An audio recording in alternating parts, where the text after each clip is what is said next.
and welcome to this episode of the Mind and Muse Crafts podcast. I am your host, Caroline, and I am coming to you from the western side of the island of Puerto Rico, where I live with my husband. And as usual, I have come to share with you the crafty side of my life, which is going to be all about crochet today. So thank you for joining me. If you are a first-time visitor, thank you so much for pressing that watch button and for giving us a try and joining us for today. If you are a returning viewer, I am also thankful and always thankful of the support, the continuous support that you give me here on my channel. In these episodes, then, I like to begin usually with a section that I have named Walking the Talk, where I share with you something that has been handmade and basically show you how I have used it, am using it, or will use it in the future. And that's just to demonstrate and to convince you that what we do here on the channel has actual use. It's not just for show, and that these crafty things are actually a part of my life. So today, I am wearing 3 handmade items, but only 2 of them are handmade by me. If you'll remember, if you've been around here for a while, these earrings are handmade, but they were gifted to me by my son for my birthday last year, I believe. Whereas the necklace that I am wearing is a pearl, freshwater pearl necklace that I strung together also a while back. Actually, it was part of a more complicated necklace, but during the past week I have been downsizing my jewelry collection, and I either got rid of those things that I no longer used or weren't looking very well anymore, or I also tried to reuse some of the beads or the pieces that weren't in the best condition anymore. So I restrung them or turned them into something else. And this was one of them. It is simply these beads. I believe I purchased them on a trip to New Hampshire. Or it could have been to Maryland. A trip to Maryland when my daughter I visited my daughter to stay with her for a while she was going through surgery. In Maryland, I purchased these, and the beads are separated by gold-plated, I guess, findings that I can just put in between to separate the beads. And I have always liked this necklace a lot, specifically because the beads are not smooth, they are faceted, and so they have a nice texture to them. In addition to that, I really do like the color also. And then my crochet item for today. So this jewelry is being paired with a top that I made in 2020 as part of the Summer Romance Cal that is hosted yearly by Clarissabeth of Crochet Cakes and Claudia of Crochet Luna. And I don't remember the theme for that year, but I know that I chose to represent the movie Practical Magic by Sandra Bullock. And in the movie, Sandra Bullock is a widow, and she meets some type of deputy sheriff or some type of law enforcement agent, and they pair up. And to represent their relationship, I chose to try to replicate a top that she uses in the movie. This top is a combination of 2 patterns that I found online. The bottom part is from the Crochet Cakes design, Las Nubes, and the top part is, I'm going to check my notes here, the top part is by TLH Patterns, and the pattern is called Lace Summer Top. I believe I checked a while back. When I made it, it was free to download. I think I checked a while back, and she was charging a very small sum, but you can check up on that. As always, I will try to put in the description box below links to patterns and designers events that I mention here.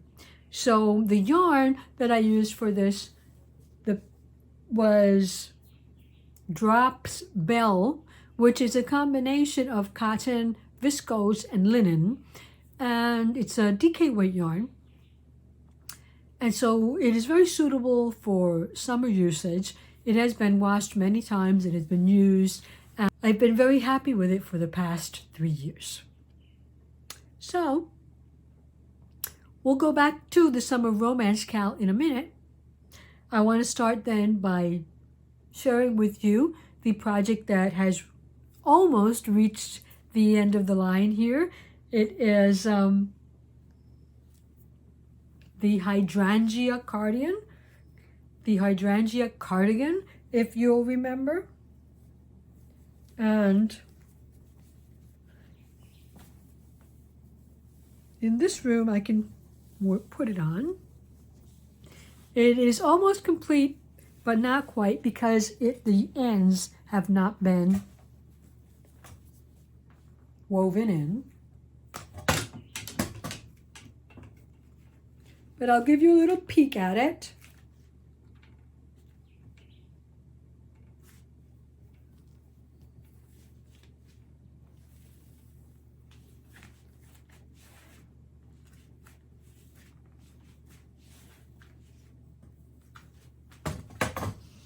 So let's see, the last time we were together, I believe I had completed the back section, but I don't think that I had started the front. And so I did all that, obviously, because it's complete. It is this pattern, the Hydrangea Cardigan, is a free pattern on Sewrella's blog. So that would be sewrella.com. You can purchase also a copy of the pattern to download from sewrellayarns.com.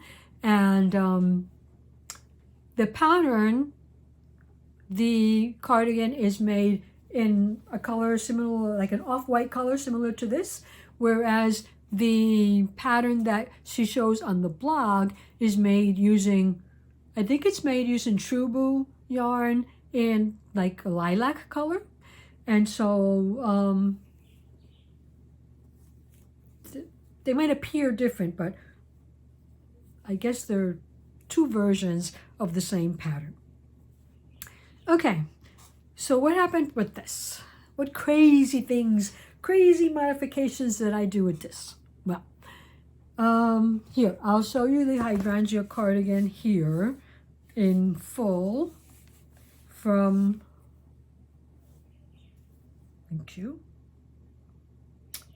Let's see, from the blog, yeah.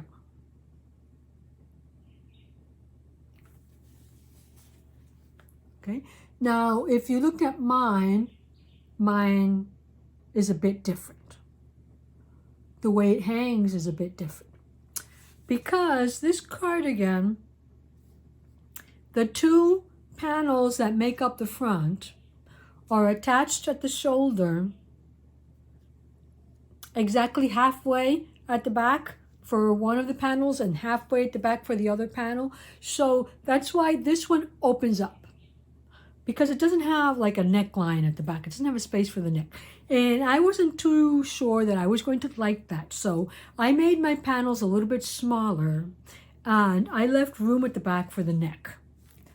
Okay, and that might seem like, okay, a nice idea, but actually it created other problems that I had to solve along the way. First of all, my front panels were very small.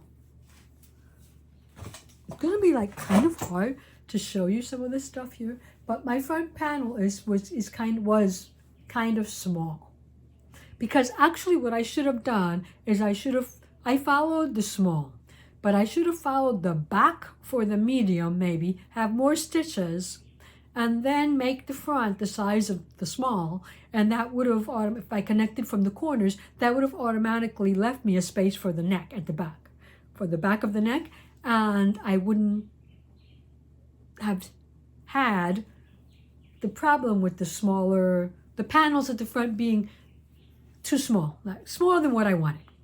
So I addressed that issue by adding here rounds of, what are they? They're the crossed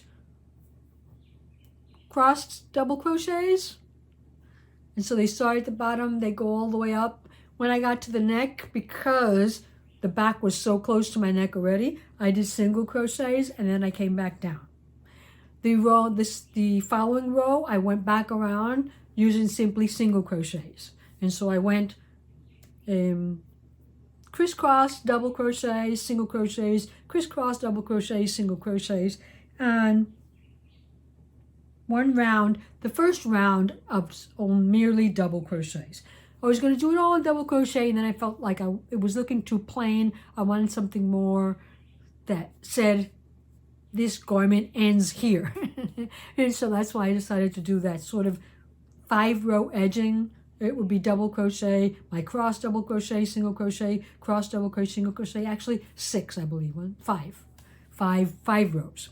Because I found that if I did more rows, I had lots of yarn left over that I could have. But if I did more rows, I found that this seam at the back was not, it doesn't right now. It doesn't lay where it should. It should be here, but it's not there because these extra rows push the back more towards the back. See, so it's not exactly in the middle of my shoulder.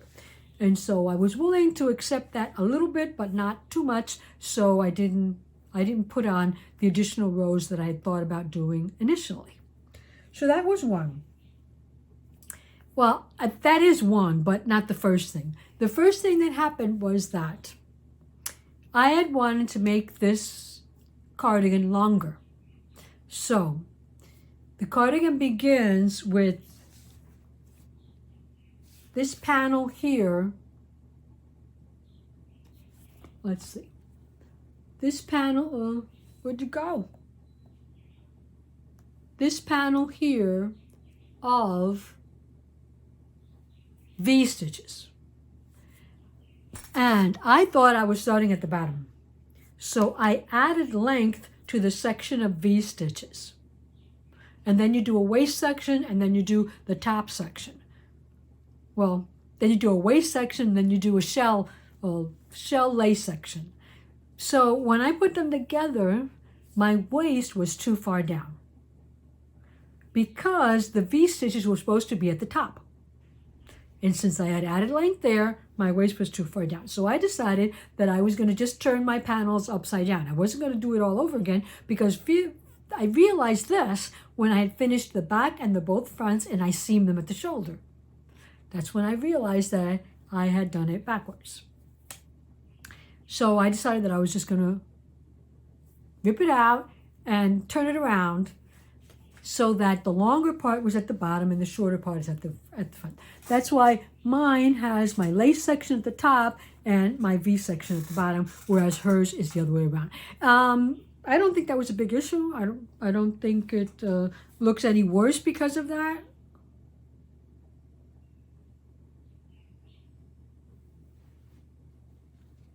I think it's okay. Although, if I look at hers, I would say it's got a dropped waist, but mine is right at the waist.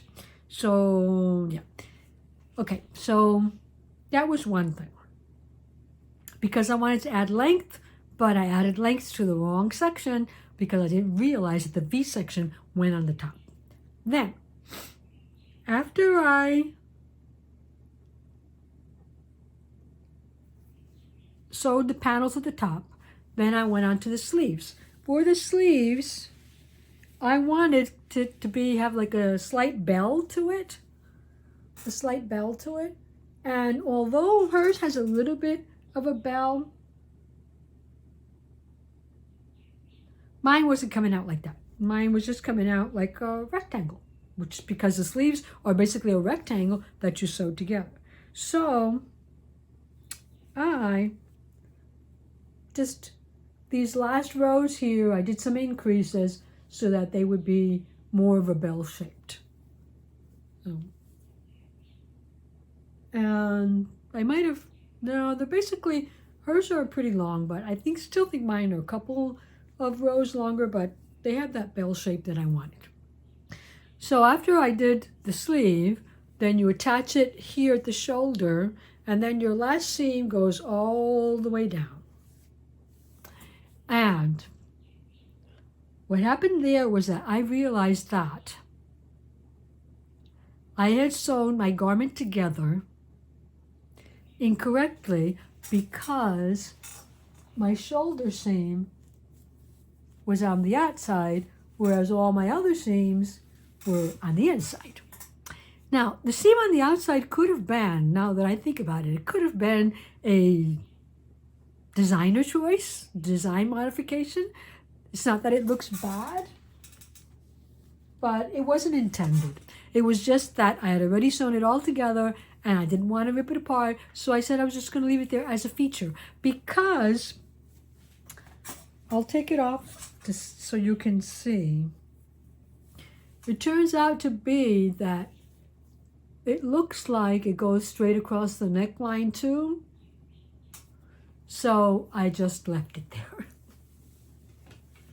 Maybe you wouldn't have done that, but I did. I just left it there because I didn't want to deal with it. I made some bad choices, and so I didn't want to deal with one more bad choice, because fixing that would have been taking apart all the sleeve and restitching them. And because of the fact that I was stitching lace to lace, the stitching together wasn't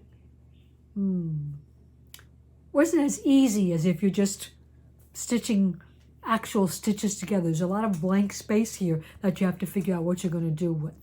And so I actually saw, after I had sewn this together, I saw, I think it was from Outstanding Crochet on Instagram, where she featured how someone had taught her to join garment pieces that had like filet crochet or this type of lace. And it was quite interesting. Didn't look too hard, but I had already done my piece with the garment. So it is completed, but it might not be exactly what I wanted it to be.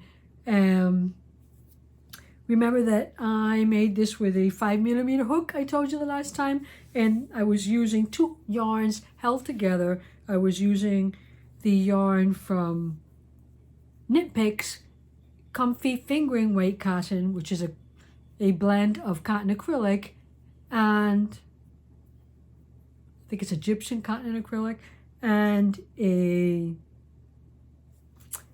strand of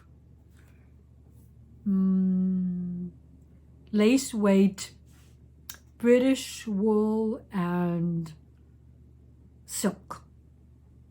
So the garment is very squishy, and yeah, I think like if you go out to dinner or something, even if it's in the summertime, and you're in an air-conditioned room and you get cold, it does the trick. Even though it's got a lot of lace to it, it does the trick of adding some warmth. So that was my adventures with the Hydrangea Cardigan. And there wasn't anything wrong with the initial design. It was just me wanting to modify something to, I guess, what I thought would look better for me. And there's nothing wrong with that. I mean, there is no crochet police that tells you that you cannot change a pattern that someone else has made. I'm not taking credit for the pattern design. I'm just making modifications to suit my body, to what suits me.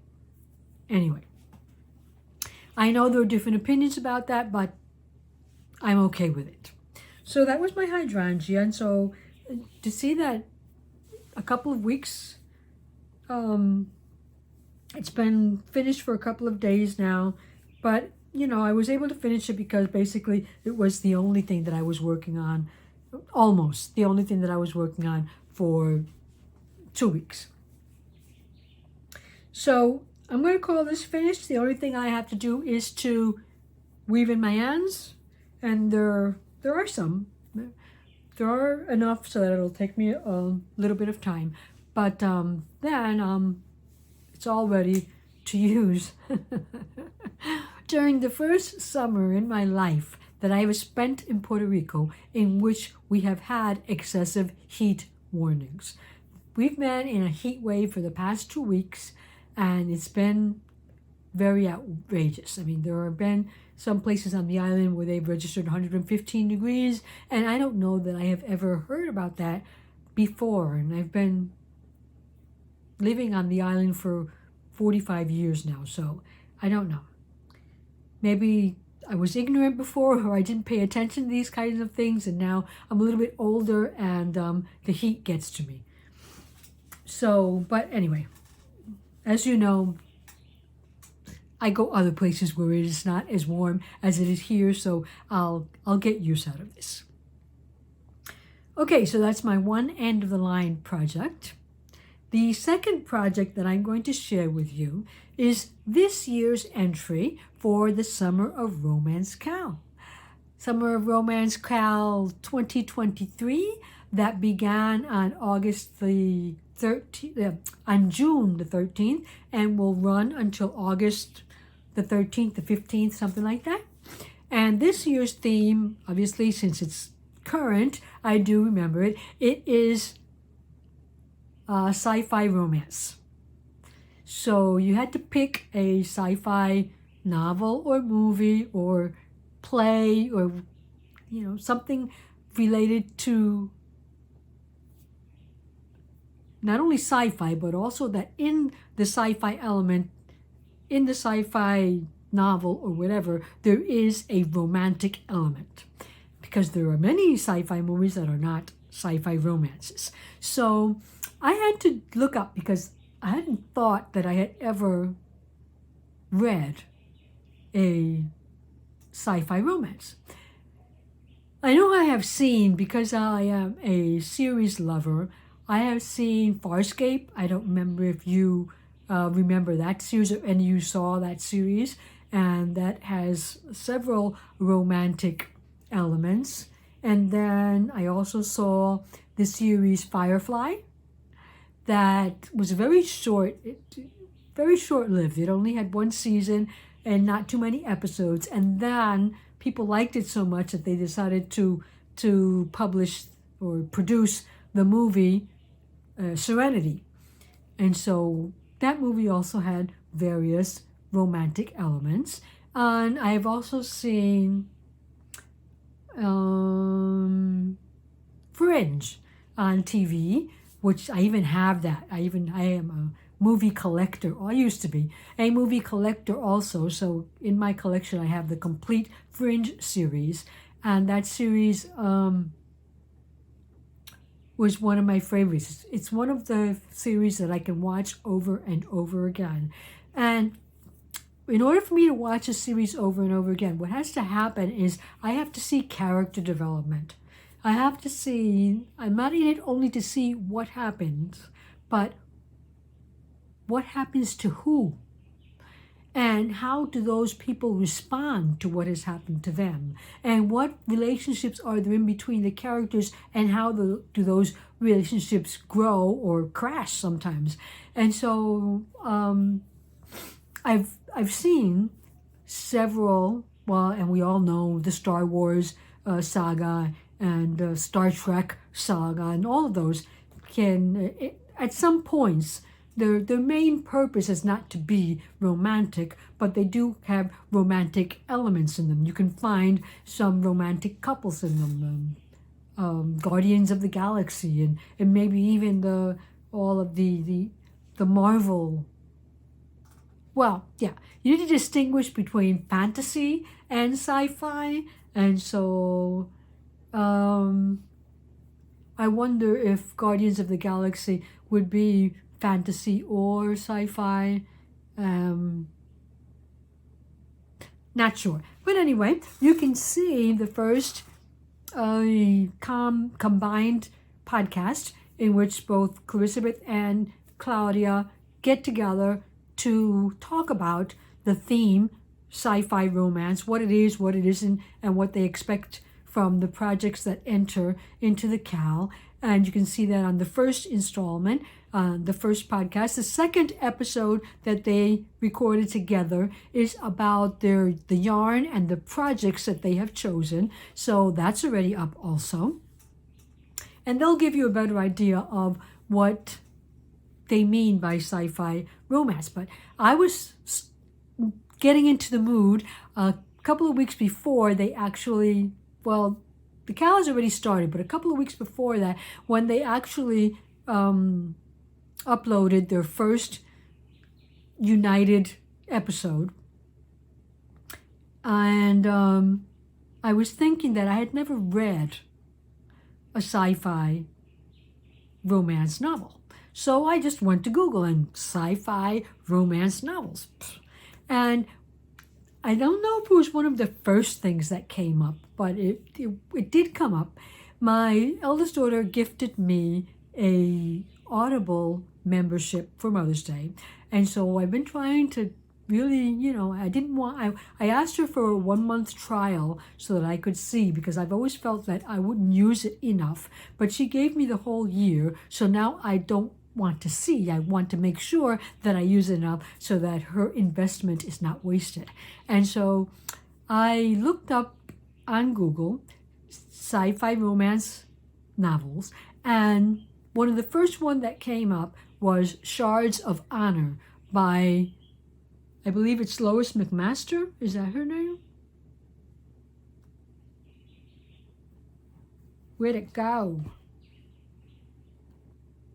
Yes. Lois McMaster Buchholz.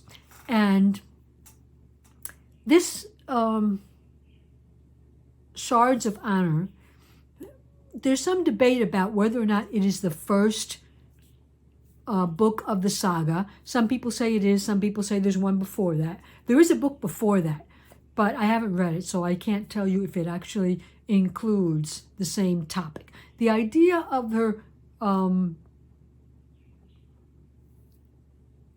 it's the Vorkosigan, the Vorkosigan saga. The idea of the Vorkosigan saga, in order for it to be a saga, is that the name Vorkosigan, the family, has to kind of like show up in all of it, I guess. And so I don't know about that first one that is sometimes mentioned. I started with this one, Shards of Honor. And in Shards of Honor, it's pretty quickly develops a couple. And so it takes place in the galaxy, and I think Earth still exists, but there are many other planets, and there's space travel, and there are wormholes and things like that. So it reminded me a lot of Farscape too. And Swords of Honor, I'll read you the synopsis here. It says, one of the main characters is Cordelia Naismith, and the second one is Errol Vorkosigan. Cornelia is a captain at the moment that these two meet up, and she is on a planet doing a geological collection, experimentation or readings, whatever. And her survey crew are attacked by a renegade group from the planet Barajar, and she is taken prisoner by Errol Vorkosigan, who is the commander of a Barajan ship that has been taken over by an ambitious and ruthless crew leader, so they have left him stranded on this planet. So Errol and Cordelia survive countless mishaps, and while they survive these mishaps, their mutual admirations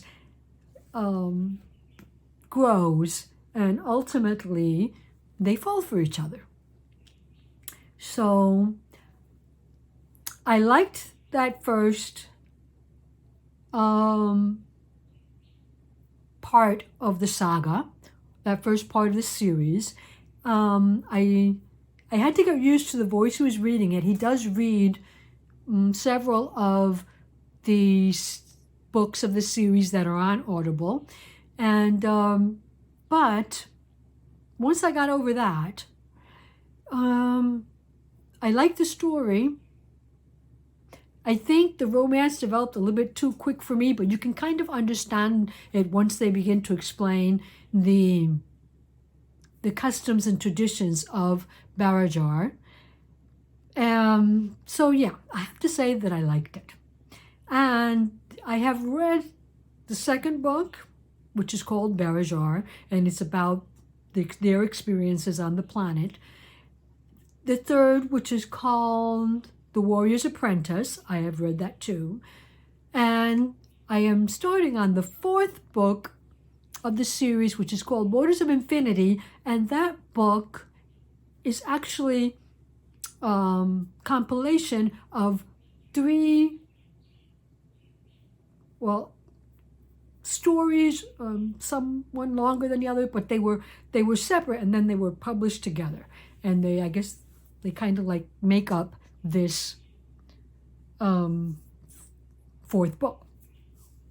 Now I don't know how much more I can read from it because I've only been reading them because they were free with Audible, or I had a credit that I could spend on it. But I'm only waiting for my monthly time to go by, so I'm only reading on credits because I don't want to spend.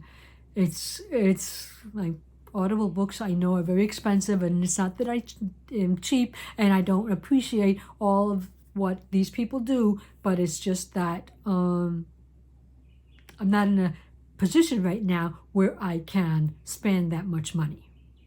So I chose, I'm not going to say this saga because I haven't read all the book, and Cornelia and her husband Errol are not the main characters in all the books of the series. So I'm going to stick with the first two. And I decided to choose a general representation, not anything that was specific to the couple themselves, because I'll tell you more about why I made that choice in a minute. But anyway, I went with choosing a representation of the galaxy.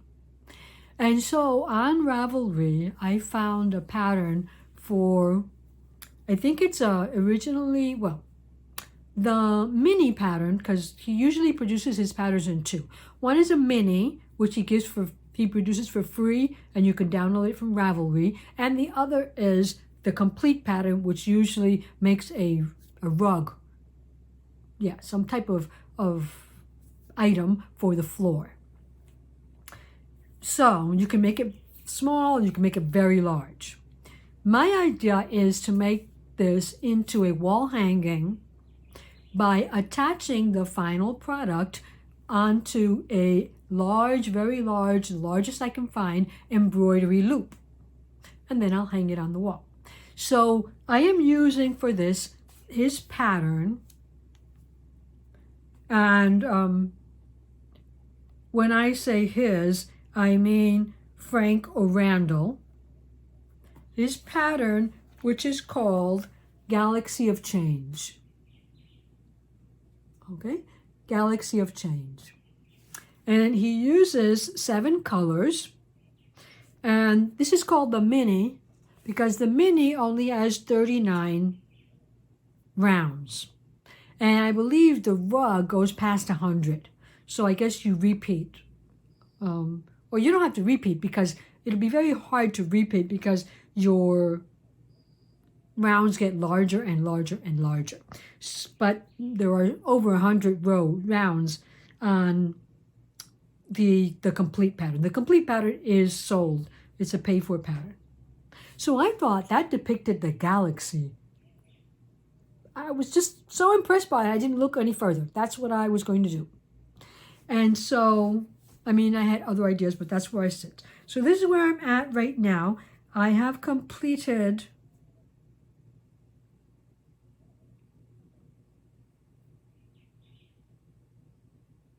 maybe 23 rows, something like that. So this is what I have so far. Okay. Now, I tried to depict the galaxy as did the designer because I believe that those black and blues and whites are actually what you would see in any depiction of the galaxy. kind of the way it looks, like dark blue all the time with some bursts of light going through it, etc. So I wanted to keep that, but I also wanted to somehow put Cordelia and Errol in my galaxy. So I am using shades of blue. There they are. Shades of blue, black, and there's a white in there, but I don't have the white in its cone. So these are my shades. I guess it would go this way from lighter to dark. And there's another one missing because there's a light blue here that I don't know where it is right now. There's a lighter blue, and there's a white. 1, 2, 3, 4, 5. There's a lighter blue, which is 6, and there's a white, which is 7 colors. So it's 7 colors, and I was like going for a gradient there. Trying to go for a gradient. And so what I did was I decided that on 2 of the rounds, I am going to make a round that depicts my characters. So here on this round, it's orange, because Cordelia is a redhead. And I believe we call them redhead in the everyday language, but there actually would be orange heads because the hair is more orange than red, I believe. So I chose orange and not red. Plus, I didn't want it to look red, white, and blue. So I put the red. And then I need to choose a color for later on. I think I've got 2 or 3 more rows to go, and then I will include a color that depicts Errol, which I believe is going to be a dark green. A dark green because, or it might be silver, because there are many choices, because Errol Corsican is in addition to being a military officer, he is a high rank in his society. He belongs to what they call the founding fathers or whatever. So his father is a count, and he will inherit that title when his father dies. And so he's a military strategist, and as so, his military uniform is dark green. There is also one part where they attend a ball, a military ball, and Cordelia uses a very dark green gown, evening gown. But his uniform is dark green, and since they belong to a higher class on their planet, then they have different uniforms, different colored uniforms for different occasions. It can go anywhere from like a black to where, they're let's say sweatpants and sweatshirt when they're fatigue uniforms, and then they've got their green uniforms, and they're the elegant military. I believe their uniforms are blue and red. And then at some point where they're attending other official activities, the colors of the house of the Corsican is silver and brown. So I think a silver would look nice here too. It would go with the blues, and then it wouldn't look like Christmas or something like that. So those are my ideas. I'm going to depict my couple through 2 colors, 2 rounds of color, and changing the colors of the original pattern, but maintaining what is supposed to be the gradual change in the blueness, working up to a black of the original designers, because I thought that looked very pretty. And as I said, my idea is to put this onto a embroidery hoop, a large embroidery hoop, and be able to hang it on the wall. And remember the series of science romance novels that I read this year, because I think that's one of the good things you get from the CAL, is that motivation to read things that you haven't read before, kind of like go outside your comfort zone, so to say, with your literature and explore other things. And this is not, the novel that I chose is quite dated. It's from, I think it goes back to the early 1990s, maybe even as far back as 1989. And the newest book, the last book of the series, that is like from maybe 2010. So it's not a current saga, but you can still find drawings and fan clubs and all that on the internet. So I've enjoyed it. There are things that I believe are outdated. There are references to some of the races. I think there have to be moments where they decide to change the way they reference them. But yeah, if you look beyond that, then, I mean, I haven't read a lot of sci-fi, but it might have some credit as a sci-fi movie. I have enjoyed it. I have just enjoyed the character development and the series of events that occur and the actual relationship between the main characters. And so yeah, if you want to give it a try, it's Shards of Honor, and the whole saga is called the Vorkorsigan Saga, and it is by Lois McMaster Bujold. So that's what I'll be doing for the next couple of weeks, maybe. Hopefully alongside some other projects.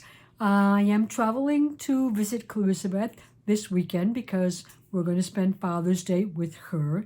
And then the following week, my husband will return, but I will not return to Puerto Rico. I am going to go on to Alabama to once again be with my grandson and help out taking care of him while my daughter-in-law and my son work. So I haven't picked out what projects I'll be doing. I know that I wanted to get as far as I could with this, so I had to take with me as little yarn as possible. But I have a lot of yarn at Elizabeth's house, so I'm pretty sure that I can choose another project to work on there and take that one with me to Alabama. And in a couple of weeks, I'll get back to you and let you know how things went. So what have you been doing? Let me know in the comments below. Did your summer start? I mean, are you doing anything special this summer? And how's the weather where you are? And what projects are you excited to work on? Let me know in the comments below. It's always enjoyable to have a conversation with you guys, even if it's just virtual. And remember that caring is sharing. And if you get a chance to share this video with someone else that you know who doesn't watch it, but you think would enjoy watching it, well, please do so. And until we meet again, keep yourself safe, keep yourself happy, and keep crafting. Bye for now.